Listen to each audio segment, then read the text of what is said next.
Hey everybody. So if you just found the channel or if you're new, welcome. If this is the first time watching this video, I hope it helps. This video I'm just going to explain why I'm here. Why I'm here talking to you on the channel right now. A little bit about my past and what led me to recovery, and part of the journey, pieces of the journey that have happened since I've been in recovery. So, I grew up outside of Philly, middle income family, well adjusted, parents, they stayed married their whole lives until my father passed in 2002. So, fairly normal childhood. But I grew up, we moved around a few times. I grew up feeling less than, grew up feeling like I couldn't do anything right. My parents did the best they could, but I never felt like I was doing anything right. Never felt like I could live up to what my father wanted me, or how he wanted me to be. So turn the lights out, use your brain when you're doing things. Don't you think? Do it a little better. Why don't you try a little harder? Those types of things. So sometimes those things create overachievers. In my case, it achieved me being low self-esteem, low self-worth, low self-value. So that's basically that's how I grew up feeling. I also never, having moved around several times, I had to make new friends, or attempt to make new friends, and I was never really successful with that.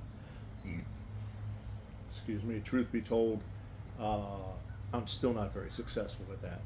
I can make new friends, but I'm not the one who usually initiates it. If I'm in a situation around a bunch of people and I get the opportunity to talk to them, I can make some new friends. But only if they assert themselves first. So, other than that, I'm very reserved in trying to meet new people and make new friends. So, with that being said, going to school wasn't successful. Somewhere around sixth grade, my parents had me tested because they thought I could do better. They thought I was smarter than I was doing. So they had me tested. Found out I was gifted, high IQ, etc. My teacher, she was excited about it. Apparently, she was more excited about it than I was. And so she announced it to the class one day. Well, as sixth graders do, they're all sitting there waiting to clap, whenever she's finished talking. And she had mentioned my name and pointed me out, and the clapping was like, oh, okay, it was that guy, that kid. All right, yeah, whatever. Let's get on with class. They'd have rather gotten on with class than clapped for me, or at least made me feel okay. Knowing now, it wasn't their job to make me feel okay. I'm the only one who should be making myself, that I should be okay with myself. So, I grew up with low self-esteem, low self-worth, low self-value, and that's how I grew up. Seventh grade, eighth grade, I started smoking and getting in trouble. I'm not going to mention any drugs. I'll try to refrain from that in any of my videos. It's not about the drugs or the substances that were used. It's about the disease that we're dealing with. It's about the behaviors that come out from the disease. So, in eighth grade, I started getting in quite a bit of trouble. I was sneaking alcohol from the house here and there, not much, but I was smoking, stealing cigarettes from my mother, and walking back from lunch one day, back to school, kids in front of me, the cool kids who I thought were cool, or whatever, my perception of cool at the time, they lit up and they were smoking, and they offered some to me, and I'm thinking, oh my God, why are they offering me this? Well, I want to be cool, so I did. Peer pressure, the fact I wanted to fit in, that was exactly what I did. Smoked it, didn't get high. I felt nothing. Nothing happened, and but in order for me to fit in and feel cool, I pretended like I was. I just cut up and made a fool of myself the rest of the afternoon, and they were laughing, and I felt more accepted. After school, I went in search of finding another one. So I wanted to know what it was all about, because that one didn't do anything to me, and all I did was pretend. So I found another one, did it all by myself, and I got stoned, man. I was wasted and liked the feeling. Went home. I was so buzzed, didn't really know what to do, and pulled weeds in the garden. I washed the dishes. I cleaned the house a little bit. Did stuff around the house. Did my chores that I never do. And my parents came home, and now they're grateful. They're happy. Oh my God, John did the dishes. Oh, he cleaned the house a little bit. Oh, he weeded the garden. Oh, he did his chores. Took the garbage out, and now they're praising me. So I'm like, man, this is it. This is what I want. This is the best thing ever. I'm getting praise from my parents. I'm getting accepted by the kids at school, and I felt like I finally fit in somewhere. And this was the reason why. So that was it, man. I was off to the races at that point. It was okay for a short period of time. It was maintainable, but if I didn't have the money, I'd steal a buck, a couple of bucks out of my mother's wallet, and just to get one more, just to get a couple of more. Eventually, over the course of time, that turned in from a couple of bucks to a couple of $20. That was the thing. So it progressively got more expensive. It progressively got worse. It progressively got more. So I wasn't. I know I wasn't really addicted to a substance. I was just addicted to more. I want more of whatever it was. It didn't really matter what the hell it was. So more is better. is the philosophy with most addicts. So anyway. Having gotten involved in that, I failed 8th grade, went to summer school. I did literally nothing in summer school but get wasted in the morning before there, go in, I'd put my hands on, I'd sit like this on the desk with my elbows on the desk, and I'd lean into my hands, and I would sleep the entire class. I don't think I turned in one assignment, and they still passed me.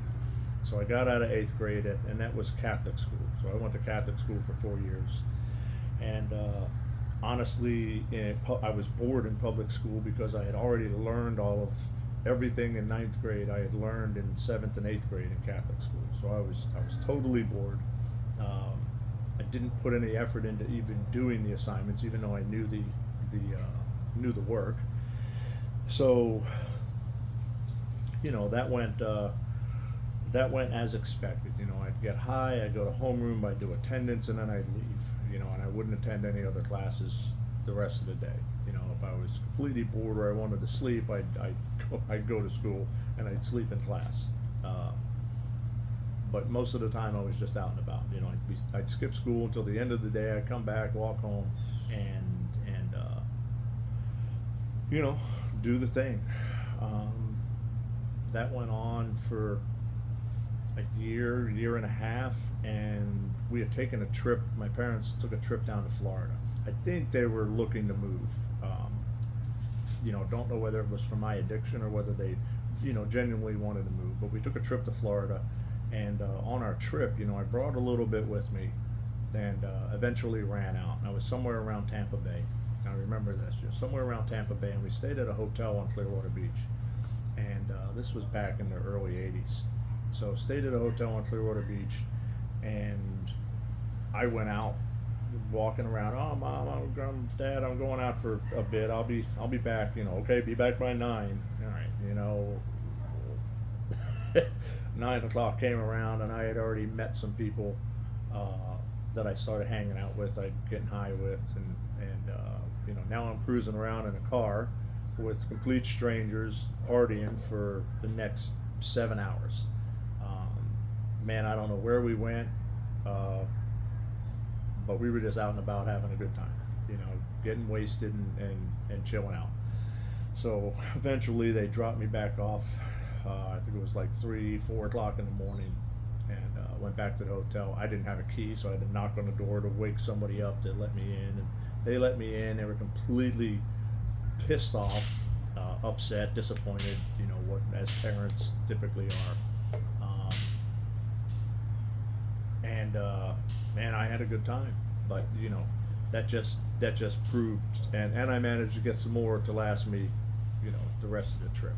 But you know, that just proved, hey, I can find it here. That's cool. And you know, made it back home. My dad had transferred from outside of Philly down to Clearwater, and that was where he decided he was going to work.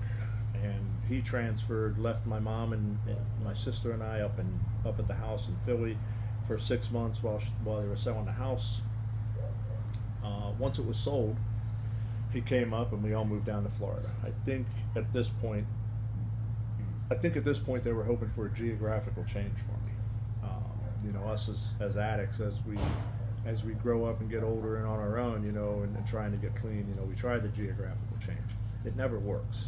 You know, it rarely works. Geographical change, the problem with that is wherever we go, there we are. You know, if we're moving somewhere, we're bringing ourselves with us.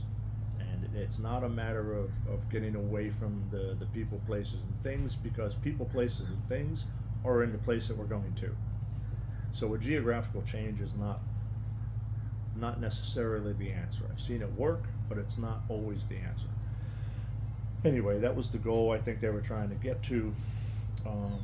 So they moved to Florida, and I thought to myself on the way down, you know, this is a good opportunity for me to start new. You know, maybe I can do something different. But I certainly wasn't even remotely committed to that. You know, it was just a thought in my head. That was it. The first day at the bus stop, waiting on the bus, man, I found people just like me.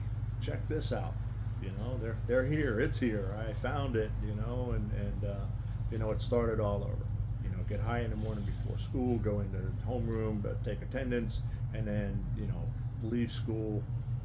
That lasted, I don't know, I was 16. As soon as I turned 16, I was able to quit school on my own. So I turned 16, I quit school.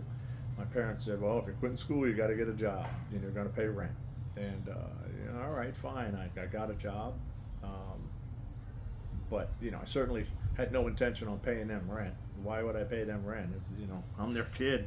They need to put me up. Well, wasn't like that back in the 80s, man, because I think that lasted all the 4 to 6 months, and they threw my ass out. You know, I was 16. They said, get out. You don't want to follow our rules. You don't want to pay the rent. You don't want to, you know, do what you're going to do. If you want to act like an adult and be an adult, you're going to pay bills like an adult.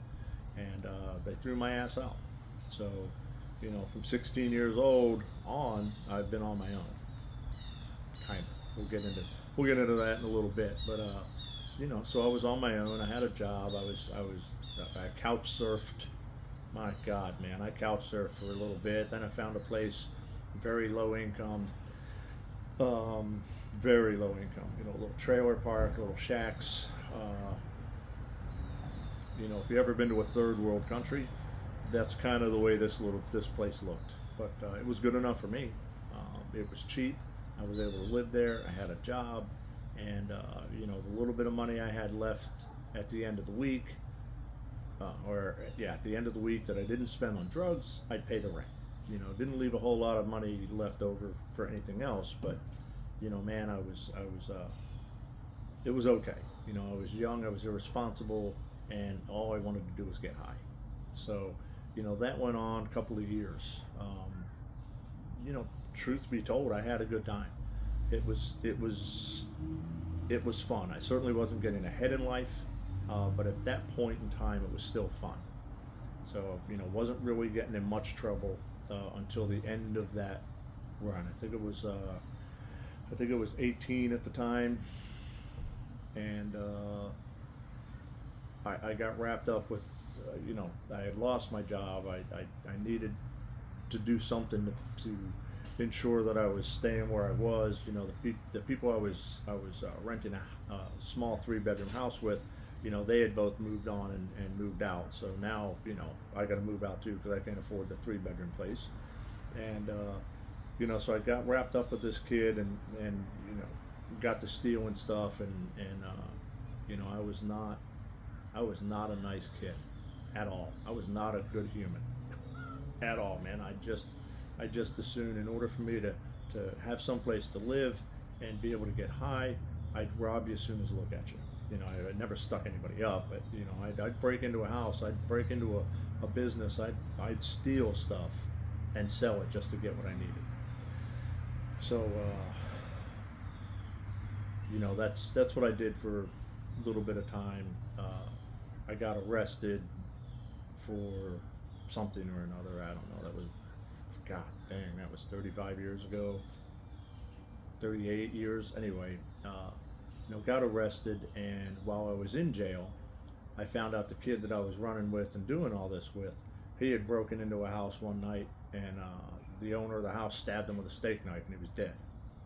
I was like, oh, okay, well maybe that's not the track or the course that I want to go on, because I certainly don't want to end up dead by a steak knife, because I decided to break into the wrong house. So I chose a slightly different path at that point. When I got out, I met my first wife, and we were together for a bit. Shortly after we were together, she ended up getting pregnant. She had my son.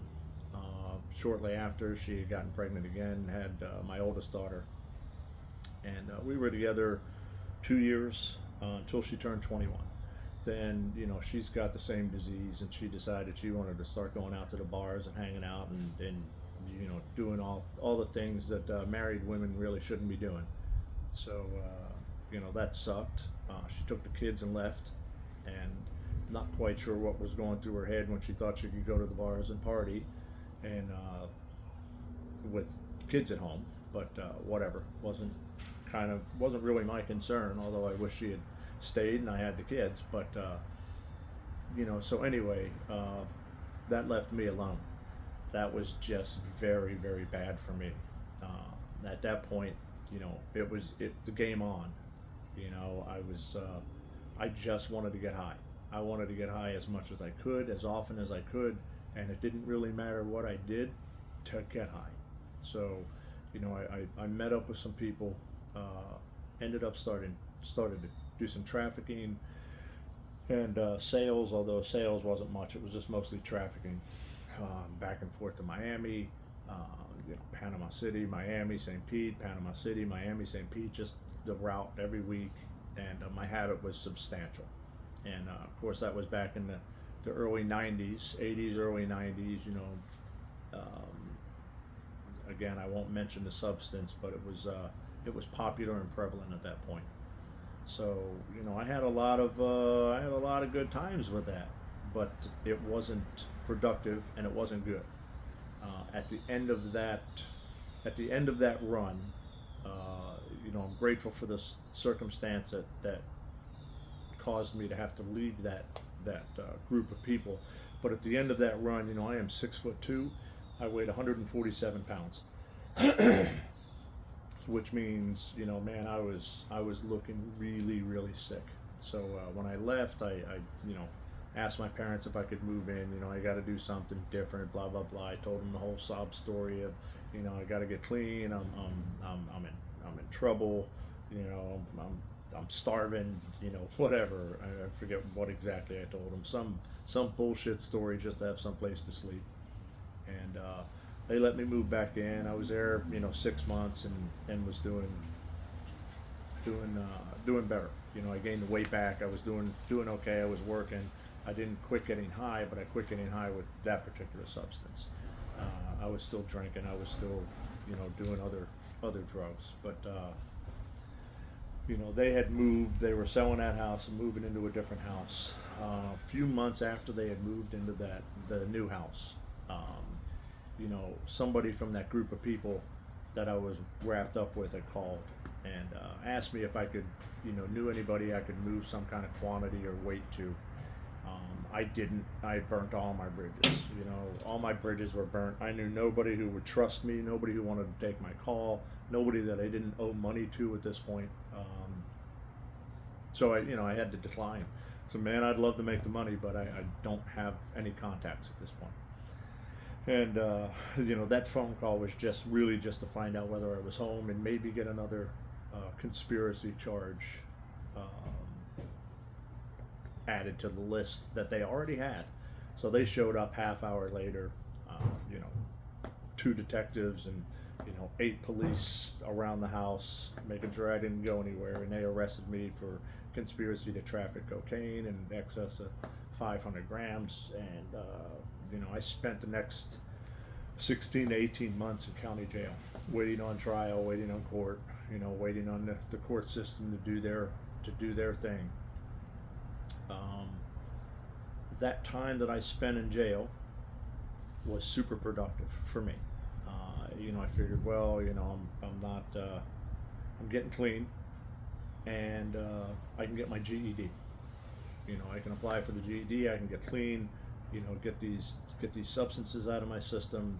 That really wasn't the first thing on my priority list. Really, the GED and getting healthy was on my list. After I was there, a couple of weeks I was there, and every week they'd call for the 12-step groups. AA and NA would show up, and they served coffee in those meetings. So naturally, 20 guys, 10 guys out of 5 to 10 out of each dorm, out of each pod would go, just to get coffee mainly. Maybe some of them were serious. I have no idea. I didn't pay enough attention at that time to know. I didn't know enough about it to know. But anyway, showed up, got my coffee, saw other guys, got to talk with guys that I knew from the other dorms, and I was watching the people in that group that I was involved with a couple of years earlier. They'd come in, they'd get their sentence, and they'd leave. And I'm like, man, why is it taking me so long? Oh, they're all snitching. So, that wasn't anything I was willing to do at the time. Anyway, in the NA that came in, this guy that brought the meeting in every single week, he did not miss one week, man. This dude was dedicated. His name was EJ. I'm not blowing anonymity because he's passed away clean years ago. But anyway, he brought this meeting in every single week, the entire time that I was there, and every time that I had shown up at the meetings. So I tried to go every week, but for coffee. But sometimes they filled up and got full before they got to the pot I was in. So anyway, he'd bring the meeting in, and the one thing he'd say every single week, he says, all right, after the readings are done, and he says, okay, this is y'all's meeting, you get to share. He goes, at the end of this meeting, I get to walk out the front door. He goes, you guys are going back to your cells. And man, that just pissed me off. The last thing in the world I wanted to hear from somebody bringing a meeting in was he was leaving out the front door.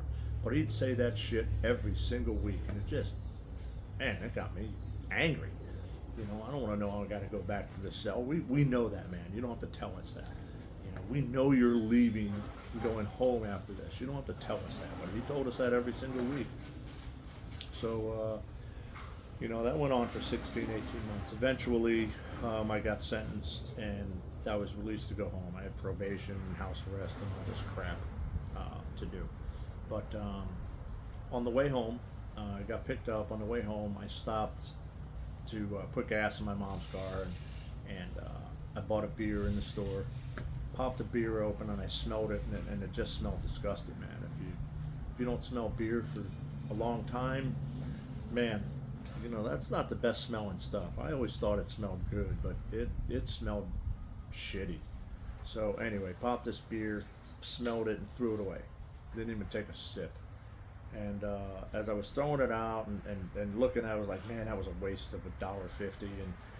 And I'm thinking, oh wait, those guys in those meetings said the day you get out, you should go to a meeting immediately. The day you get out of jail, go to a meeting. And I was like, I already bought a beer. I'm already thinking of doing the same things that I did. I'm back to smoking cigarettes, and I hadn't smoked for 18 months. Looking to buy a beer or get a buzz or something, and So on the way home, stopped at probation, asked this probation officer. I said, "Listen, I don't know if you know where any meetings are. You know, I need a 12-step meeting." And the one fellowship was real young, so they didn't have a helpline. The other one had been around quite some time, but I just didn't really feel like I fit into that one. So the other one was really young in the area. They only had 4 meetings a week, but there was no helpline. There was no way to find out where the meetings were. So, he spent 45 minutes tracking down a meeting for me. And I'm forever grateful that he actually spent the time instead of simply being like most of these probation officers, most of these law enforcement officers that work probation offices are now. All they want you to do is come in, pay your money, and they'll violate you quicker than shit. That they don't want to help you. They don't want to do anything. They don't go out of their way to assist you. It's simply, you're a piece of shit, and we're here to boss you around and tell you what to do. And if you don't like it, we'll violate you and send you back. I mean, that's kind of the way I've seen almost all of the officers in recent, past decade or two even. That's the way they are. So it's sad that it's gotten that way, but it is. That's my experience and what I've seen dealing with that system since then. Anyway, he spent some time and he helped me. And I told him, I said, "You're going to be violating me in 2 weeks if I can't find a meeting. So, help, please. I'm asking for help." And he helped. Found a meeting, went to the meeting that night. There were like 8 people in that meeting. Looking back, there are 3 people still clean today. One is dead. He died clean. And I don't know where the others are. So I don't know where the other 4 people are. Out using, dead, I have no idea. Maybe they're not using, decided they're not addicts, or did the right thing. I don't know. But only 3 of those are still clean today, and still clean. I know 2 of them are still doing meetings. One, she doesn't do as many meetings at all. We talk every now and then, but just to see how we're doing. It's good stuff. Actually, I know where one of the other 4 is. I mean, I saw him. He was homeless, literally out of his mind. You ever seen those guys that live under bridges and they're just rough and they're beat up and they're shaggy and they stink, and you can tell that they've got some serious mental problems and problems going on in their life.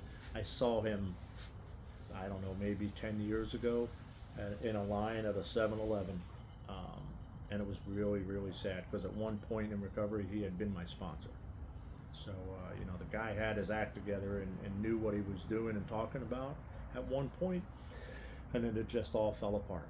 He decided he was gonna get high again.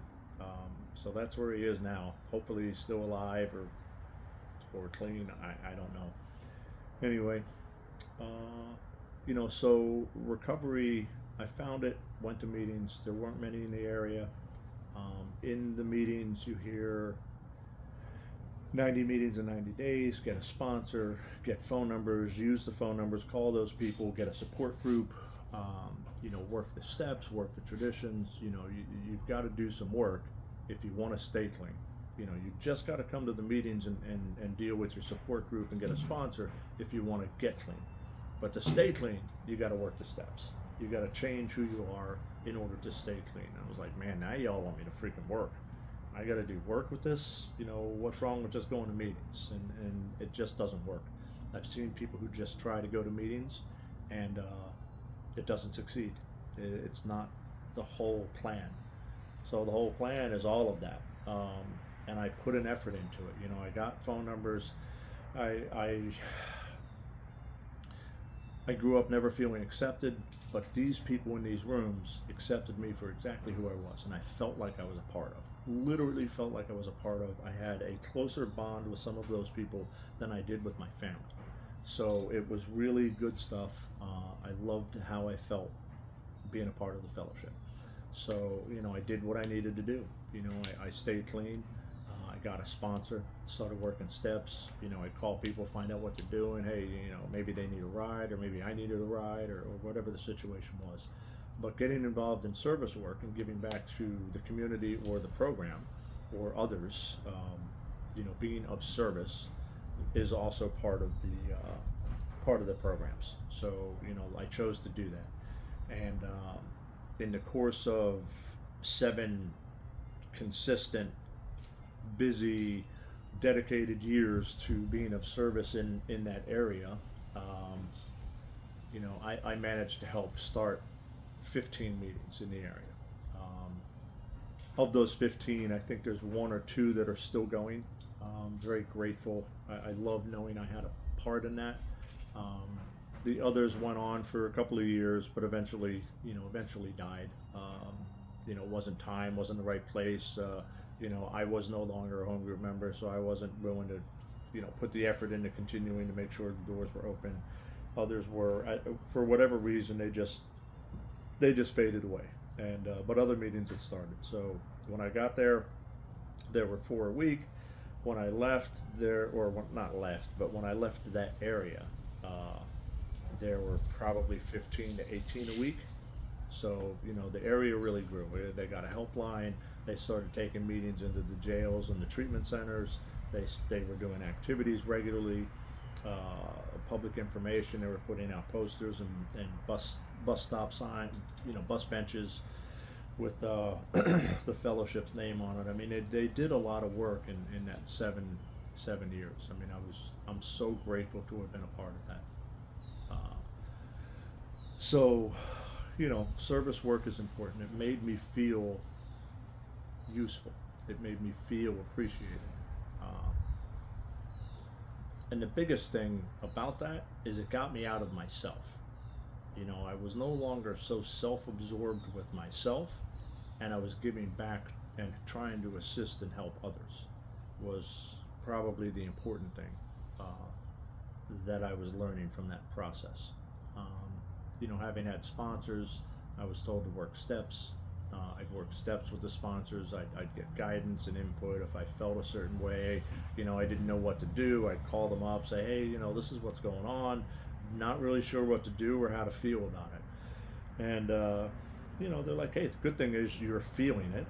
The bad thing is you're feeling it. So what are you going to do about it? How are you going to react to it? What process are you going to go through it? Working steps. I mean, that was pretty much it. We create a lot of wreckage in our past while out there using. We hurt family, we hurt friends, we hurt society. There's a lot of things that we do that are less than honorable. So we've got to try and make up for that somehow. And all that service work that I've done, all the service work that I do, all the little things that I do now, just go to make up for those things that I did that affected society and people that I can't get a hold of and make amends to. There are dozens and probably hundreds of people that I have no idea how I negatively affected them, but I know that my actions did. And I can't track them down because I just don't know a name. Probably lucky if I knew a face. So those I make indirectly via service work and giving back and doing what I can when I can.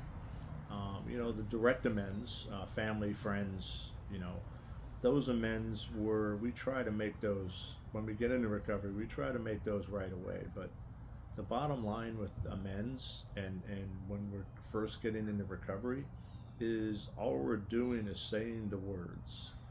There's really nothing to back that up. Sure, you feel bad about it. That doesn't mean you're sorry for it. You just feel bad about it, and you want to do something to make it up. The best thing you can do to make it up is to stay clean. I think it was I forgot to mention my clean date. It's 2/16/93. So I've been clean 30 years this year. I had 9 years clean, so that's 2002. Couldn't have been that. Maybe it was just about 8 years clean. So it was my father was still alive, and he's like, listen. He goes, you've been going to these meetings for a long time, man. Why do you still go to them? Don't you think you can like do without them now? You're clean, you're responsible, you're productive, you're doing the right thing. You've got custody of your kids now. You know, you're a decent parent. You've got a job. You know, you pay your bills. You know, you got your own business. I mean, and I was like, listen, the minute I stop going to those meetings is the minute I lose my kids. It's the minute I stop paying my bills. It's the minute I don't have a business anymore. The minute I don't have a job anymore. The minute I lose it all. You know, you don't want me living here anymore. I said, I don't really know how to explain it to you any simpler than that. I said, but if you want me to turn into the person that I used to be, you want me to continue to go to these meetings because they help. They help me cope. They help me deal with things, and I'm working steps and becoming a better person. And becoming a better person doesn't just stop when you feel as though you're a better person. That is becoming a better human being, becoming a better person, a better version of yourself is a daily project. I want to be better today than I was yesterday. I want to be better tomorrow than I am today or will be today. You know, at the end of my day, every single day, I evaluate what I've done. As long as I didn't hurt anybody or myself, I don't owe an amends. That's important to me. I don't want to have to owe an amends. Right? But eating crow and man, all of that sucks, man. Having to make an amends and apologize for something that I did because I overreacted, because I underreacted, because I didn't do what I was supposed to do, because I didn't uphold my end of the bargain or the deal or do what I should have done. I hate having to make an amends. So I try every day to make sure that I don't have to make an amends to anybody for any reason. And that's been really successful for me. I mean, that alone has been very successful. Now, at the end of the day, when I'm evaluating what I've done throughout the day, did I better myself in some way? Did I become aware of a way to better myself? Did I become aware of a defect that I'm still acting out on, and maybe I should, you know, work at correcting that? What can I do to correct that? Doesn't mean that I do correct it the next day, but at least I'm aware of it. And as long as we're aware of these things and our defects and our shortcomings, if we're aware of it, we know we need to work on it. If we know we need to work on it, eventually we work on it. Whether it's right away or whether it comes up or whether it causes enough pain in our life that we just can't stand the pain anymore and we decide to do something different. Same thing with active addiction. You know, active addiction caused so much pain in my life, I had to do something different, and that's what I chose to do. Same thing with anything else. You know, if I keep running around and sleeping around with different women and acting, you know, very promiscuous, it's going to cause some pain in my life, regardless of what that pain is. And if I continue to act out on it, I'm going to continue to be in pain over it, or bothered by it, or upset about it, or whatever. You know, maybe get a disease over it. I mean, who knows what could happen, but it's going to cause discomfort in my life, and I don't want discomfort in my life, because discomfort ends up, you know, causing a whole heap of other emotions, negative emotions, that I just don't simply want. Since I've been in recovery, there have been a lot of ups and downs. You know, when you first get in recovery, man, you're on a pink cloud, and everything is freaking great because we've never experienced this before. You know, we've never been clean, we've never had good things happen, we've never kept a job, we've never paid bills, we've never done the responsible, productive member of society thing.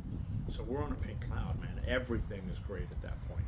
You know, but after we're here for a little while, you know, life kicks us in the nuts, and it decides, oh, okay, you know,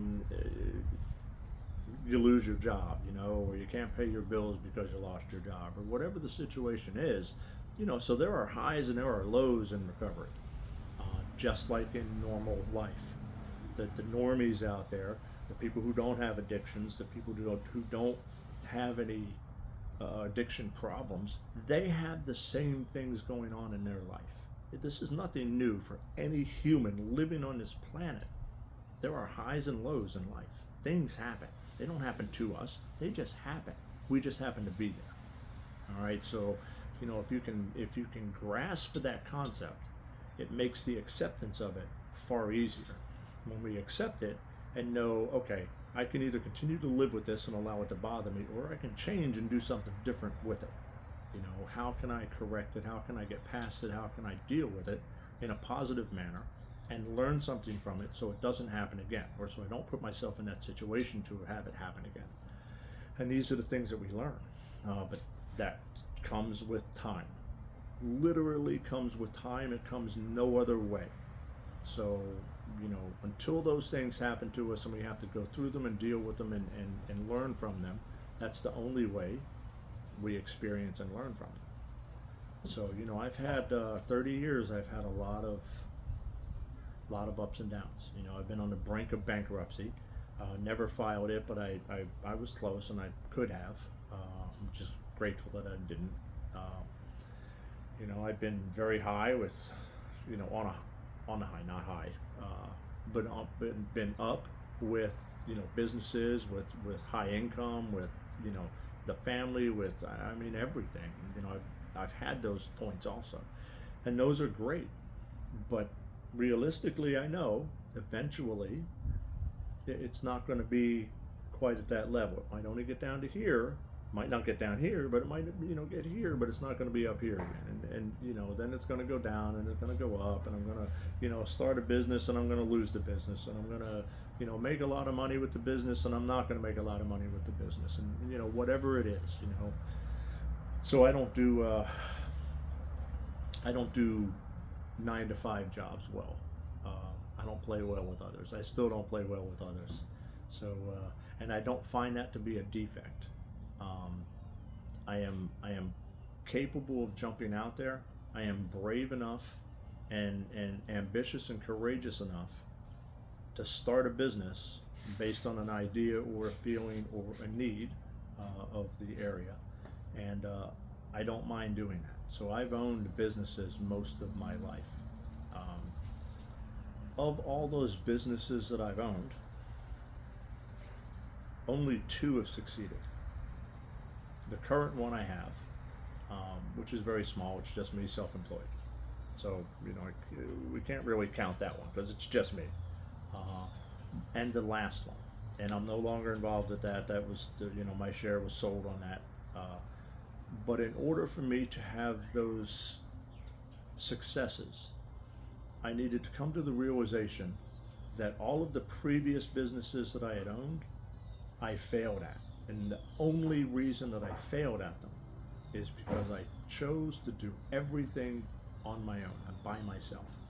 All of the work, all of the decisions, all of the things that a business does. I did not trust anybody else to do it. I know better. I know how to do it. It's the way I want it done, etc., etc. So I tried to do all of it.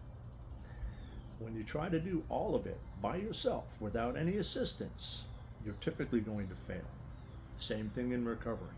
When you try to do the recovery by yourself without any assistance, you are your own worst sponsor. And I should have learned over the years to apply that idea, that principle to the business. I don't sponsor myself.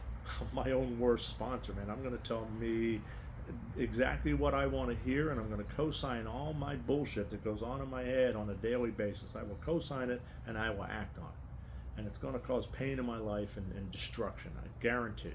Same thing happens with a business. If I try to do it all by myself, I fail at it. I am my own worst enemy because I'm trying to do it all, and it's impossible to do everything with a business with multiple people in it. And you can't supervise it all. You can't run. You can't act on your vision. You can't take care of the bills that need to be taken care of when they need to be taken care of. You can't do it all by yourself. So that was one thing that I learned in business and in recovery that is identical. Can't do it all yourself, so I no longer do that. Currently, like I said, the current business is just me, subcontract. It's about to expand. I'm smart enough to know as soon as that comes into play that I need to bring somebody on board right away to take some of that responsibility, that new responsibility that pops up. I need to bring them in to take care of that new responsibility. So, that's what will happen here here before the end of the year for sure. So, pardon me. So, I mean, those are some of the things that I've learned in life. Those are some of the things that have happened in recovery. Let me see, in 2002, during one of the businesses that I owned, it was an auction house, and there was in one of the estates that came in, there was a gun that came in through the estate. We put it into a gun lock right away, threw it in a case, not for sale. The auction wasn't licensed to sell it. I didn't want to be dealing with selling a gun, and quite frankly, it was a piece of shit, not worth $50. So it was locked up and forgotten about, not for sale. Being a convicted felon, I can't possess a firearm. So being an auction house, the police regularly come in and they ask, we're looking for this, we're looking for this, this is reported stolen. Have you seen it? Have you bought it? Has anybody tried to sell it through the auction, etc.? So, we would let them know, nope, haven't seen anything, no, nobody's brought anything in, and this, nope, not that, okay, fine, so sorry, haven't found it, don't have any of that. So they came in, saw the gun, and these detectives ran my name, found out I was a convicted felon, and they sent an undercover in to buy the gun. This guy looked pretty shady, but it was like, fine, there's an auction on the other side of the county that is licensed to sell guns. I can send it over there. You can go over there and bid on it and buy it. You'll have to wait 3 days, do the background. No, man, I need to buy it now. You sell it to me now? And I was like, I can't sell it to you, and refused. And this guy went on for like 10 minutes and offered like 3 times the value of this gun. I was like, no, man, no. Now you're making me nervous. Let's just get it back. You don't want to buy this. You need to leave. And I took it back, but he handed it back to me in, gun, lock, and key in 3 separate pieces. And so, I was arrested, tried, and convicted 21 months to prison. So I did 21 months at like 11, 12 years clean. In that 21-month period that I was locked up, similar to the first time when I got clean and was locked up, I used that time productively.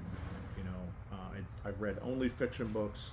I didn't sit there and watch fucking cartoons throughout the day. I didn't play spades. I wasn't playing hearts. I could have cared less about cards. I didn't want to kick it with the homies. Everything that I see typically go on in a prison or a jail is an epic waste of time. They don't help you. It's very counterproductive.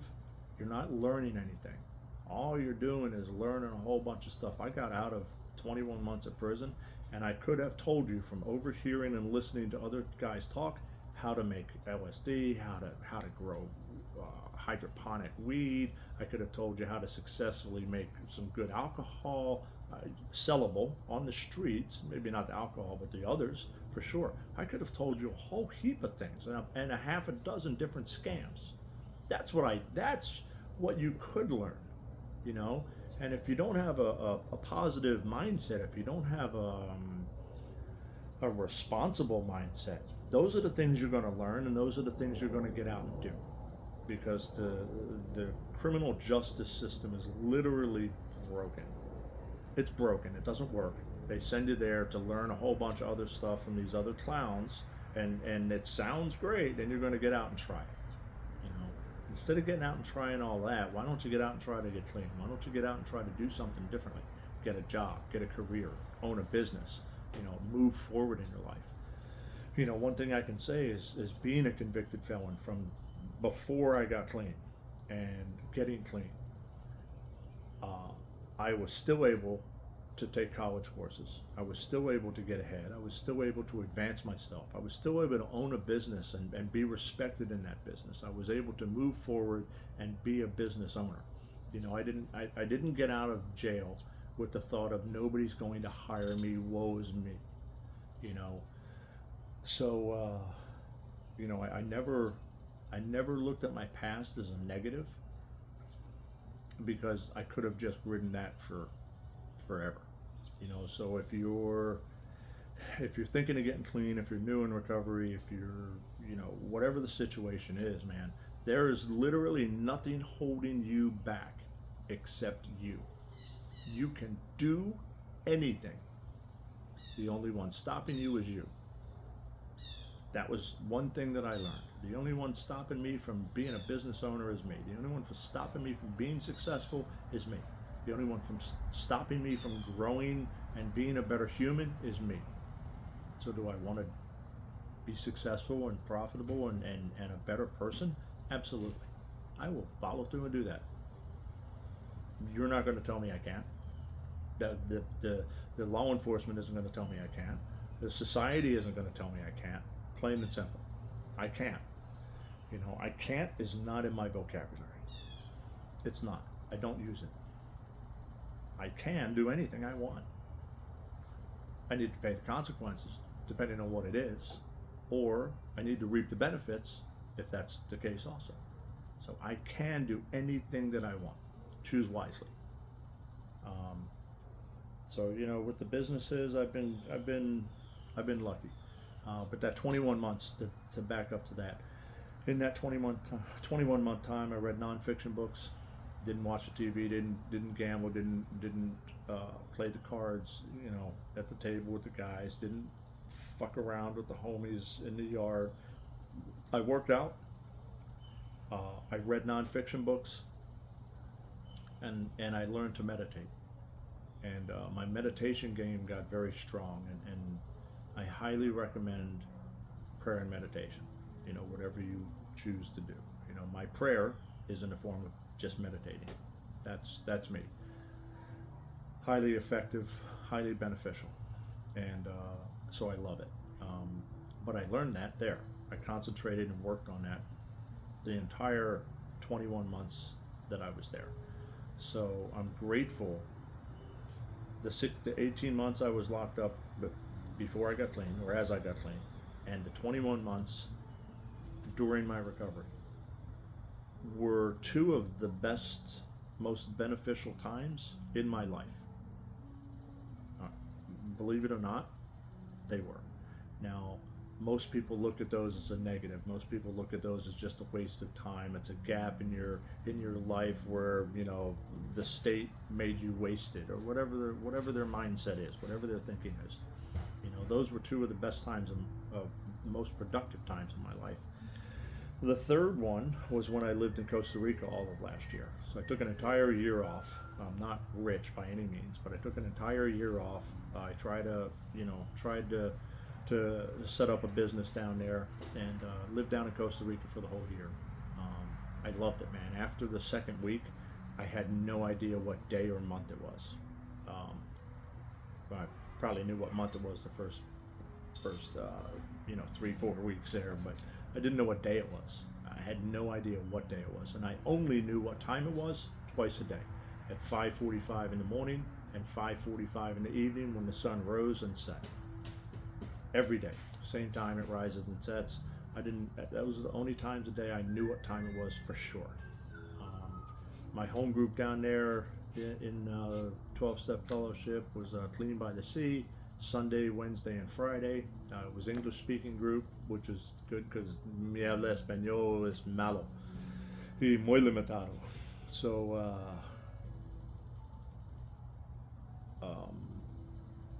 it was good, it was productive. I loved that year. I had even gone through 2 floods, which were not typical, like it was once in 100-year type floods. Then it happened twice in 1 year. So, the first time was a freak mishap. The bridge plugged up with debris and it overflowed and headed into my neighborhood. That was a freak mishap. The second time was the once in 100-year rain, and the ground was so soaked and saturated it had nowhere to go. So it flooded me out twice in my apartment. It was just below my knees, and like I said, I'm a tall guy. When I jumped out the window, because I couldn't open the front door, when I jumped out the window, it came up to above my waist. So it flooded me out pretty good twice. Consequently, it affected the vehicles that I owned. I had a motorcycle and three vehicles, so those were all totaled. So financially it really fucked me up. The second one did me in. The first one first one took out the motorcycle, and that was it. One vehicle wasn't there, and the other two I had repaired. The second flood took out, two of the vehicles, and one was salvageable. So only one of them was insured because it's not mandatory down there. So my fault.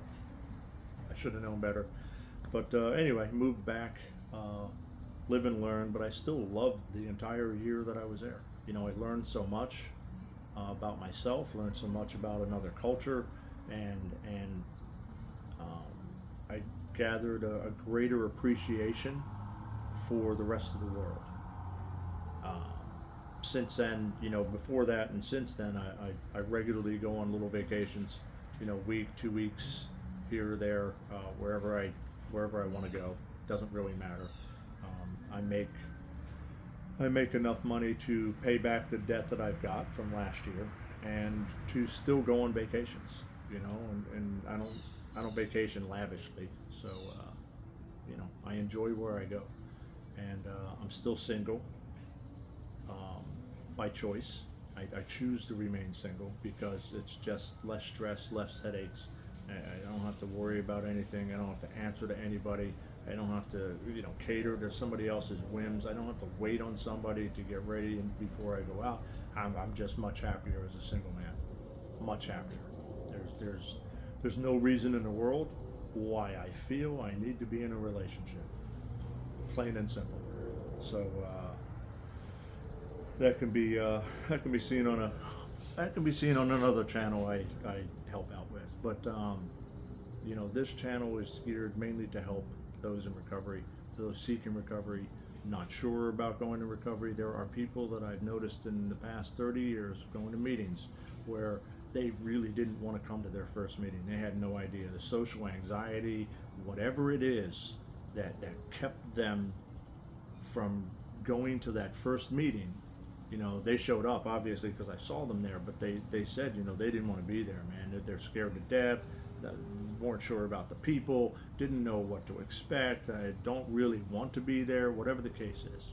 They didn't want to be there. There are people that probably never make it into the rooms of either fellowship, of any fellowship, because of those feelings. So if you're one of those people, man, by all means, man, shoot me a message below. Send me an email. Message and email me. It really, I'm okay with that. That's why this channel is existing right now, for those who want more information but aren't sure where to get it. And maybe you're not even able to get out and about. There are other people who just, due to anxiety, maybe they show up, but they're quiet. They won't associate, they won't talk to, they won't make friends with, whatever it is, they can't make friends with. So they're not asking anybody to be a sponsor. Listen, I can't sponsor, 1,000 people, man. I probably couldn't sponsor 10 people via long distance or remotely. It just doesn't work well that way. But I can certainly help out in that regard to be giving you some advice on that topic. Maybe some things you could do to correct that situation. So I'm here to help, man. I want to continue helping. I've done so much service work in the fellowships over the years. I no longer have the desire to go to the meetings, not the recovery meetings, but the business meetings. I no longer have the desire to go and sit through those business meetings and assist and help that way, but I still need to help out some way. So this is, I'm hoping this is going to be one of those ways that I can continue to do that. And, we'll see where this channel goes. If anything I said resonates, if you liked anything I said, click like and follow. If you didn't like anything I said, click like. You don't have to follow me, but at least click like. It helps out. It helps out. This channel and any other recovery channel, honestly, click like and follow on them anyway, because it helps out in YouTube's algorithms. which allows it to be more visible to more people who might be looking for this topic, who might be looking for recovery but don't know where to start, might be looking for ways um, to get involved more. You know, there's plenty of ways to deal with meetings and get to meetings that don't require in person. You know, so there's a lot of input. I will be producing more content, but for this one, I guess this is over, man. So that's all I've really got to share at the moment on this. That's who I am, and that's why I'm here, and what I've done since I've been here. So like we say in Costa Rica, pura vida.